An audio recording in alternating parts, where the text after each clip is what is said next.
ధ్యానులందరికీ నమస్కారాలు. పిరమిడ్ మాస్టర్లందరికీ ప్రణామాలు. My dear friends, my dear masters, my dear God's, మనము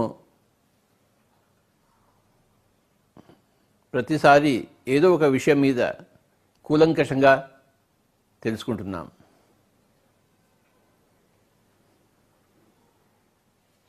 ఒక విషయంలో మనం కూలంకషంగా తెలుసుకుంటే మిగతా అన్ని విషయాలు తెలుస్తాయి.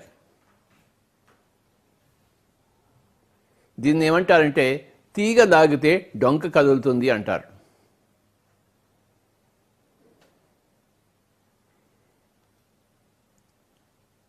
ఒక విషయంలో మనం డీప్గా వెళ్తే మిగతా విషయాలన్నీ తెలుస్తాయి మనకి.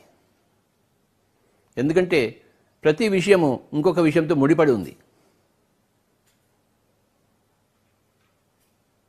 దీన్ని ఏమంటారంటే తీగ లాగితే డొంక కదులుతుంది అంటారు.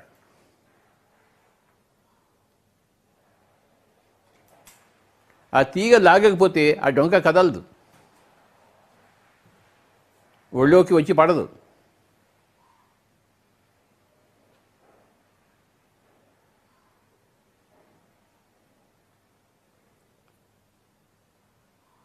తీగ లాగాలి.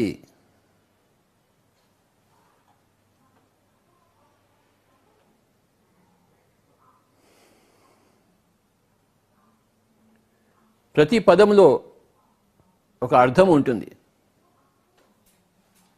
దాన్ని పదార్థము అంటారు. పదం యొక్క అర్థము.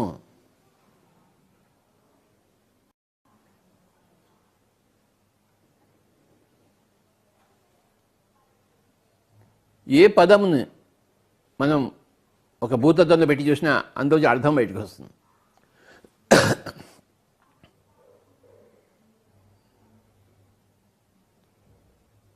ప్రతి పదముకి తనకు స్వంత అర్థం ఉంటుంది.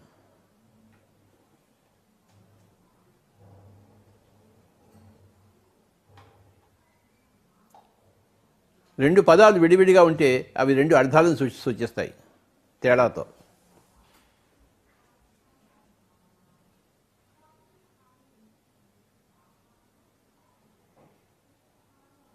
ప్రతి పదమును మనం ఒక భూతద్దం పెట్టి చూడాలి. ఆ అర్థం అప్పుడు కనబడుతుంది. పదాలను తేలికగా తీసుకుంటే ఆ అర్థాలు కనపడవు. పదంలోకి దూరాలి మనం. ఆ పదంలో ఒక తీగ ఉంటుంది.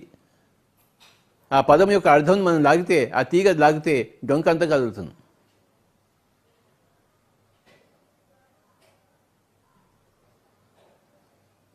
మనం ఆలోచించము, మెదడుకు పని కల్పించము.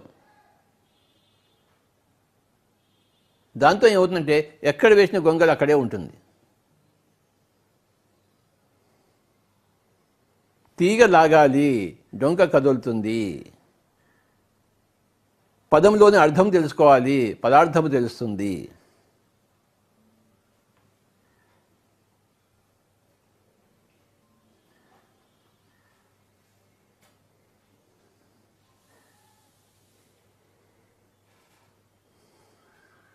ప్రతిదాన్ని మనం పరీక్షించాలి.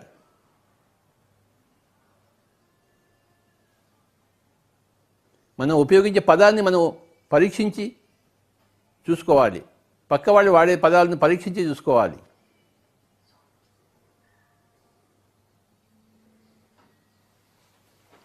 పండితుడికి పామరుడికి తేడా ఏమిటయ్యా అంటే, పామరుడికి పదాలు ఉంటాయి కానీ పదార్థాలు తెలియవు.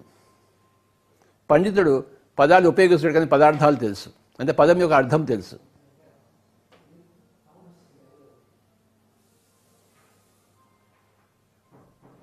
పండితుడు ప్రతి పదం యొక్క అర్థాన్ని విశ్లేషించగలడు.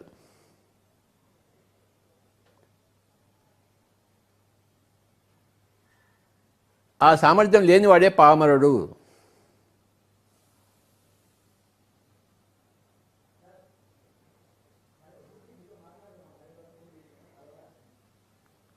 ప్రతి పదానికి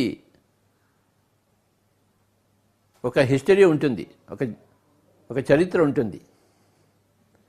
ఆ చరిత్ర నుంచి ఆ పదం వస్తుంది, ఊరికే రాదు.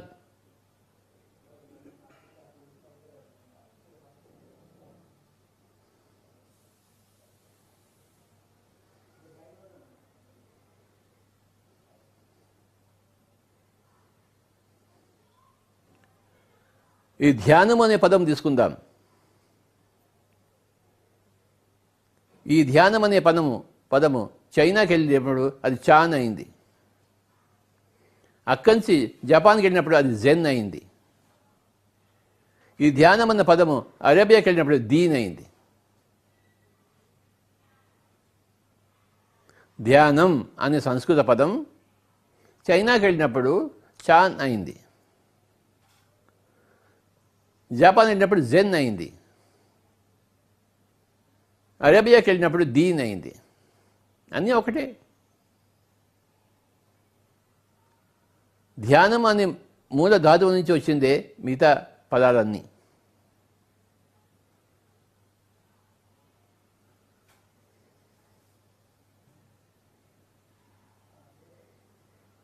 ధ్యానం అంటే ఏమిటి?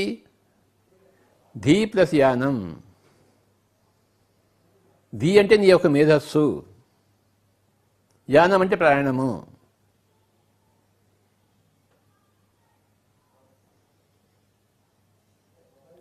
ధ్యానం అనే పదంలో ఏముందంటే రెండు పదాలు ఉన్నాయి, ధీ ప్లస్ యానము. యానం అంటే ప్రయాణం, ధీ అంటే మేధస్సు.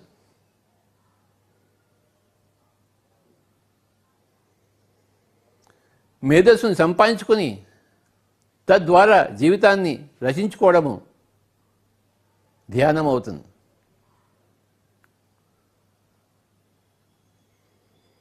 జీవితం ఒక ప్రయాణం, ఒక యానం.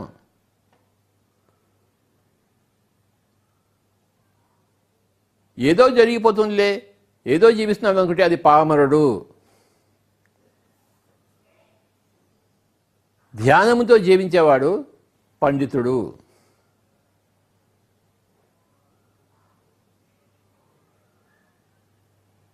ధీతో యానం చేసేవాడు పండితుడు. ధీ లేకుండా ఉట్టి యానంలో ఉండేవాడు పామరుడు.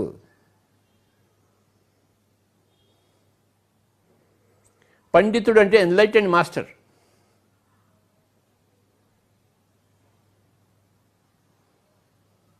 అపండితుడు అంటే ఇంకా ఎన్లైటన్మెంట్ లేనివాడు, అవేర్నెస్లో లేనివాడు, ధీలో లేనివాడు. ధీ శక్తి అంటే అవేర్నెస్ శక్తి, ఎరుక శక్తి.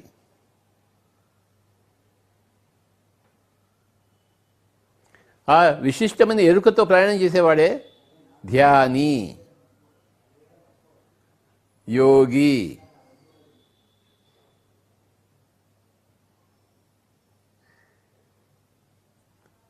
ఆ ప్రయాణంలో సఫలతను సంపాదించిన వాడే ఋషి, ద్రష్ట. చూశాడు వాడు. ద్రష్ట అంటే చూసినవాడు. ఏం చూసినవాడు? ఈ పామరుడు చూడని దాన్ని ఈ పండితుడు చూసినవాడు ద్రష్ట.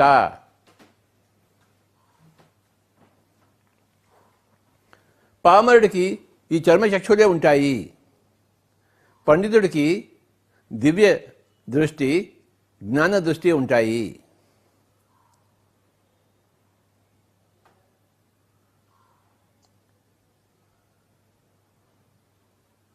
నాలుగు కళ్ళు ఉంటాయి. పామరుడికైతే ఒక రెండు కళ్ళు ఉంటాయి, ఒక పండితుడికి 4 కళ్ళు ఉంటాయి.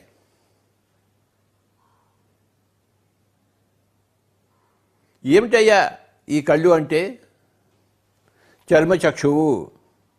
ఈ 2 కళ్ళు కలిపి చర్మచక్షువు అంటారు. రెండవది మనోచక్షువు,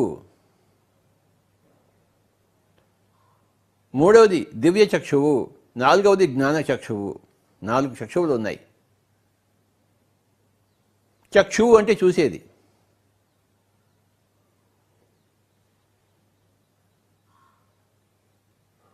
చర్మ చక్షువు అంటే ఈ చర్మంతో చూసేది. ఈ శరీరం అంతా చర్మంతో కప్పబడింది. ఈ కళ్ళు చర్మంతో కప్పబడి ఉన్నాయి.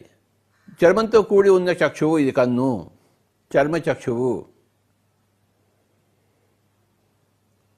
మనకి 2 కళ్ళు ఉన్నాయే, ఇవి చర్మచక్షువులు.